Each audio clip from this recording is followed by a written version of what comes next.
Hello everyone, I am Ritika Singh and I am going to teach you biology of 11th and 12th from first chapter The Living World, and I think we should start from the basic only. So can you please tell me what is living world? The living world. Vast range of life forms which make this planet a wonderful and amazing. It means that हमारे अर्थ पे बहुत type के life है जिनकी वजह से हमारा अर्थ बहुत सुंदर और अमेजिंग है. नो डाउट, हमें इस पर कोई डाउट नहीं है कि हमारा अर्थ सच में बहुत सुंदर है, और जस्ट बिकॉज ऑफ कि इस पर अलग अलग टाइप के प्लांट्स और एनिमल दिखने को मिलते हैं.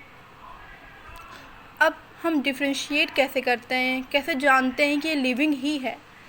सो the living organism show some unique and distinctive characteristic which help us in recognizing and differentiating them from other non-living things. Non-living things के अंदर पहले तो वो वैसे भी हमें पता होता है कि वो नॉन लिविंग थिंग्स है, बिकॉज उनके अंदर कोई भी ग्रोथ, कोई भी मेटाबॉलिज्म कुछ नहीं होता है. बट लिविंग ऑर्गेनिज्म के अंदर एक यूनिक और अलग टाइप की कैरेक्टरिस्टिक प्रॉपर्टी होती है जिसको देख के ही हम समझ जाते हैं कि कौन सा लिविंग ऑर्गेनिज्म कैसे अलग है एक दूसरे से. ओके, तो इनमें क्या क्या कैरेक्टरिस्टिक होती है उसको देख लेते हैं. जैसे कि growth first, second is reproduction and third is sensitivity. ये तीन चीज़ तो हम लोग बाहर से देख के जान जाते हैं कि अगर ये तीन चीज़ एक ऑर्गेनिज्म में है, इट्स मीन्स डैट कि वो लिविंग है. अगर उसका ग्रोथ हो रहा है, उसके अंदर रिप्रोडक्शन होता है, वो रिप्रोडक्शन करता है, अपना एक सेम इंडिविजुअल प्रोड्यूस करता है, इट्स मीन्स कि उसके अंदर रिप्रोडक्शन होता है. और सेंसिटिविटी, अगर वो सेंसिटिव है किसी भी चीज़ से, like heat, cold, etcetera, you can say. अब कुछ चीज़ें होती हैं जो हमें बाहर से नहीं पता चलती हैं लिविंग ऑर्गेनिज्म की, जैसे कि metabolism, self replication, self organisation. ये सब क्या होता है, बॉडी के अंदर होता है. मेटाबॉलिज्म मीन्स क्या होता है, जैसे कि कोई भी केमिकल रिएक्शन हमारी बॉडी में होते हैं. जैसे कि फूड हम लोग खा रहे हैं, फूड का जो ब्रेक डाउन होता है जिससे हमें एनर्जी मिलती है, वो भी क्या होता है कि मेटाबॉलिक एक्टिविटी होती है. सेल्फ रिप्लिकेशन क्या होता है, आई थिंक सबको पता होगा जो बायो के स्टूडेंट है कि डीएनए सेल्फ रिप्लिकेट करता है. ओके, सो द एक स्ट्रैंड से दूसरे स्ट्रैंड में फॉर्मेशन होना is called self replication. Self organisation, it's a kind of circle in which every system is organise because of it. एक ऐसा ऑर्गेनाइजेशन होता है जिसमें कि सबको पता है कि ये कैसे होना चाहिए, उसका स्ट्रक्चर कभी चेंज नहीं होता. Growth, it is an intrinsic property of a living organism by which mass and number of cell increase. उनका मास तो इंक्रीज़ होता है, लेकिन उनके अंदर जो सेल्स है उनका नंबर भी इंक्रीज़ होना चाहिए, तभी हम उन्हें ग्रोथ कहते हैं. जैसे कि आप एक एग्ज़ाम्पल ले सकते हैं, सिर्फ अगर मास इंक्रीज़ होते जा रहा है इसका मतलब ये नहीं कि ग्रोथ हो रहा है. जैसे कि ग्लेशियर, अब वो लिविंग तो है नहीं, लेकिन उसके अंदर अगर आइस इकट्ठा होते जा रही है तो उसका मास तो इंक्रीज़ हो रहा है, लेकिन उसके अंदर सेल डिविजन्स नहीं होते हैं, तो उनके अंदर ग्रोथ भी नहीं होता है. ग्रोथ किस में होता है, जिनके अंदर सेल डिवीज़न भी हो रहा हो, सेल्स भी इंक्रीज़ कर रहे हो और मास भी इंक्रीज़ कर रहा हो. जैसे यूनिसेलुलर हुआ. अब यूनिसेलुलर जो ऑर्गेनिज्म होता है उनका सेल डिवीज़न होता है और उनका मास नंबर्स ऑफ मास में इंक्रीज़ होता है.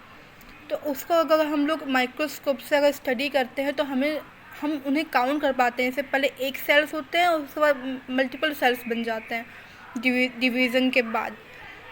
अगर हम लोग आए मल्टी सेलुलर पे तो इनमें भी होता है, लेकिन ये बॉडी के अंदर होता है, we can't count them, but होता है, ये हमें पता है. जैसे कि हमें कोई इंजरी होती है, कहीं हमें चोट लग गया तो रिप्लेसमेंट भी होता है सेल का. जो सेल डेड हो चुके हैं उनका जगह न्यू फॉर्मेशन होता है सेल्स का.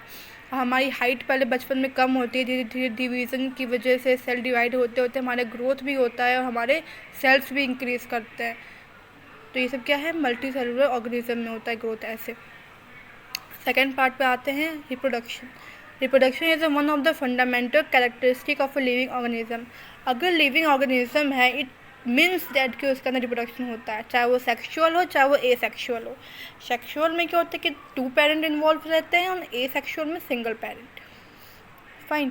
Production of a new individual of a same kind by the grown up individual.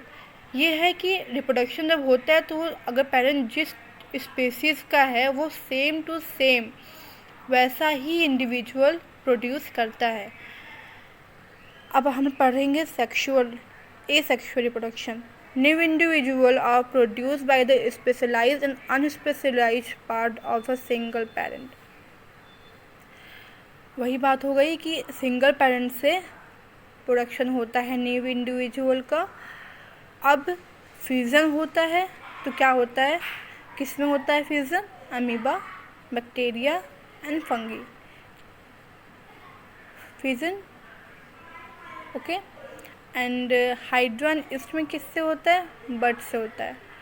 Bud divide करता है, बड ग्रो होता है, फिर वो अपने आप सेम टू सेम पेरेंट जैसे बन जाता है। ये किस में होता है? Hydra and east.